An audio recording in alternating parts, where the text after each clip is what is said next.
असल में इस पर मुख्तलिफ तरह के एतराज़ात रहे हैं अशफाक तौला साहब इस मंसूबे पर, जिसमें से एक कॉमन सा ये रहा है कि ये चूँकि प्रोजेक्ट कम आमदनी वाले तबके के लिए, और कम आमदनी से मुराद कम से कम आमदनी जो है वो 18,000 रुपये अगर किसी की है, या चलें आप इसको बढ़ा के 25,000 भी कर लें या 30,000 भी कर लें, तो टैक्सेस इतने ज़्यादा हैं, महंगाई इतनी ज़्यादा है इन्फ्लेशन की वजह से, फिर भी वो शख्स जिसकी 25-30 हज़ार रुपये आमदन है वो 10-12 हज़ार रुपये माहाना मकान की मद में अदा नहीं कर सकता। अब अगर आप उसको इससे कम लेना चाहते हैं, यानी आप चाहते हैं कि चलें वो 5,000 अदा कर सकता है, तो उस सूरत में वो जो 5 मरले का मकान है या छोटा घर है वो 30 साल में या 25 साल में उसकी कीमत अदा करेगा, तो रिकवरी का मसला पैदा हो जाएगा। इसलिए वो इदारे जिन्होंने फाइनेंस करना है, चाहे वो बैंक्स हों या मॉर्टगेजेस कंपनीज हों, वो उसमें अपना इंटरेस्ट नहीं लेकर आ रही। तो क्या इसको इसी कॉन्सेप्ट के तहत इस मनसूबे को डेवलप किया गया, या ऑल्टरनेट मनसूबा भी कोई हुकूमत के ज़हन में है इसकी फाइनेंसिंग का? देखिए, मैं आपको एक चीज़ बता रहा हूँ कि ये पूरा जो पैकेज आया था प्राइम मिनिस्टर साहब का, उसमें सप्लाई साइड तो बहुत अच्छे तरीके से दे दी गई है, और डिमांड साइड का है ना जो, वो थोड़ा सा इशू है। सबसे पहली बात है कि अगर मैं थोड़ा सा इसको देखूं लो कॉस्ट हाउसिंग को, तो मोहसिन शेखानी साहब के सामने बात करना, जैसे सूरज को मैं चिराग दिखा दूंगा, ये आपको थोड़ा सा 30, 40, 50 किलोमीटर परे काम करने पड़ेंगे, और इसको आपको हॉरिजॉन्टल वर्टिकल दोनों तरफ देखना पड़ेगा। हमने जो एस्टिमेटेड कॉस्ट निकाली थी वो ये थी कि जी को कोई 30 लाख रुपए का अगर एक घर बनता है 700 स्क्वायर फुट का, तो उस पर अगर मैं 70-30 के रेशियो पे फंडिंग लेता हूँ, और 25% पे अगर 70% अगर मैं लोन लेता हूँ और 30% अपने पैसे देता हूँ, तो अव्वल तो 9 लाख रुपए लाना मेरे लिए मुश्किल है। फिर अगर फर्ज करें मैं अगर मैनेज कर लेता हूं, और अगर 21 लाख रुपए की आप मुझे फंडिंग करते हैं, और अगर 6% इंटरेस्ट रेट है, तो मेरी जो किस्त बनती है 22-23 हज़ार रुपये बनती है। अगर एक घर में 2 या 3 लोग कमाने वाले हैं, और अगर 50 से 60 हज़ार रुपये भी वो कमाते हैं, तो 23 हज़ार रुपये will be a big issue. मगर मैं ये समझता हूँ कि इस वक्त जो वर्किंग की जा रही है, और सुबह भी एक इसमें इम्पॉर्टेंट एक डेवलपमेंट जैसे मोहसिन साहब कह रहे हैं हो रही है, कि हम उसको कोशिश ये कर रहे हैं, वॉलंटरी हम भी हेल्प प्रो बोनो कर रहे हैं, कि इसको हम 12,000 रुपये तक के लिए हैं किस्त, ताकि लोगों के लिए बेरेबल हो। मगर हैविंग सेड दिस, अगर इवन 12,000 भी है और 50,000 3 लोग कमाते हैं, और 3 लोगों को अगर हमें कम्यूट करना पड़ेगा शहरों की तरफ उनके अपने काम के लिए, तो एक बहुत बड़ी कॉस्ट होगी इंफ्रास्ट्रक्चर डेवलपमेंट की गवर्नमेंट के लिए। दूसरी तरफ जब आप इतनी बड़ी बस्ती वहां बसाएंगे, तो गवर्नमेंट को भी एक बड़ा डेवलपमेंट आपको करना पड़ेगा वहां पर, ताकि वहां के लोगों को वहां पर बेसिक सहूलियात, स्कूल, मस्जिद, हॉस्पिटल, एंटरटेनमेंट, ये पार्क वगैरह सारे कुछ ना कुछ आपको बेसिक एम्यूनिटीज देनी पड़ेंगी। तो ये काफ़ी चीज़ें आपके पास ये प्लेट पे बहुत ज़्यादा है। तो सप्लाई साइड तो आपके पास, आप सुलेरी साहब की लैंग्वेज में बात करूंगा कि सप्लाई साइड हमने क्रिएट कर दी है, demand is a big question mark. और मैंने आपको कहा 15,000 अरब चाहिए, और ये मैं बड़े वसूख के साथ कह सकता हूं कि जैसे आबिद साहब ने कहा, मैं ये कह सकता हूं कि लाख घर क्रिएट कर दें अगर, तो बहुत बड़ा कंट्रीब्यूशन होगा यहाँ पर। मेरा ख्याल है अगर शुरू हम 5,000 से भी कर लें ना, और 5,000 शुरू करके अगर हम 1 लाख पे भी पहुंच जाएं अगले 3-4 सालों में, बिकॉज के ओवरनाइट ये नहीं बनेगा। तो आप कह रहे हैं कि 50 टाइम स्पेंड चाहिए, नहीं, मतलब आप ये कह रहे हैं कि 50 लाख घर तो मुमकिन ही नहीं है, 1 लाख बन जाए तो बहुत बड़ा कंट्रीब्यूशन है।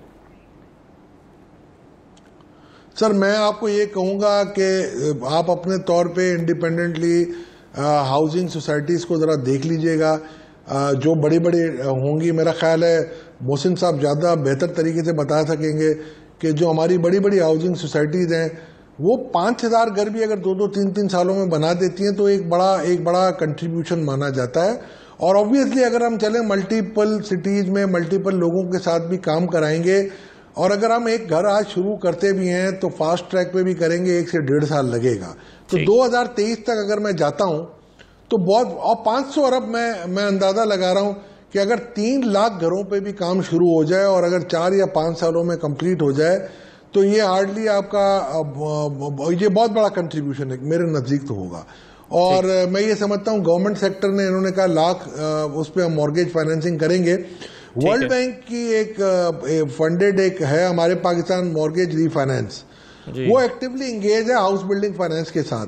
और अभी हम प्राइवेटाइजेशन में भी जब देख रहे हैं हाउस बिल्डिंग फाइनेंस का, तो एक बहुत बड़ा विंडो हमें नजर आ रहा है नए बाहर के लिए। वो सारी चीजों को हम देख रहे हैं और उसको हम इस तरीके से इसकी एक स्ट्रक्चरिंग करने की कोशिश कर रहे हैं कि हमारे कॉमन मैन को बेनिफिट भी मिले। और हाउसिंग एक बहुत कॉमन इशू है। वैसे ही हम 1 करोड़ घर पीछे हैं, हमारी जो बैकलॉग है 1 करोड़ घर का पीछे है हम। और इससे हमारी जो है ना, मेरे ख्याल से आपको कम से कम 20 से 21 लाख की नई एम्प्लॉयमेंट जनरेट हो सकती है ओवर नेक्स्ट 4-5 ईयर्स। और एक अच्छी बात होगी आपके पास कि अगर आप 3 से 4% जीडीपी की एम्प्लॉयमेंट अगर आप 6% पे लेके जाएंगे, और अगर आप नेगेटिव पे जाएंगे या नॉमिनल ग्रोथ पे जाएंगे 2% की, और अगर आपको कंस्ट्रक्शन में बूम मिलता है तो आपको जीडीपी को भी एक बहुत अच्छा सपोर्ट मिलेगा और आपकी एम्प्लॉयमेंट को भी एक बहुत बड़ा बूस्ट मिलेगा। मैं समझता हूं ये वो फैक्टर्स हैं जिसको अभी इस वक्त सोचना चाहिए। हमें ये नहीं सोचना चाहिए कि हम लाख घर बनाएंगे कि 5 लाख घर बनाएंगे। हमें इकोनॉमिक एक्टिविटी को बूस्ट करना है, इसके बाद हमें पता चलेगा कि क्या करना है। इसी हवाले से जरा मजीद बात करते हैं। कुछ कंपनीज या कारखाने जो हैं वो बंद होने का खदशा है। इसी स्टेट बैंक ने खदशा जाहिर किया है कि कई कारखाने दिवालिया हो सकते हैं, कई फैक्ट्रीज जो हैं या कंपनियां दिवालिया हो सकती हैं। अगर ये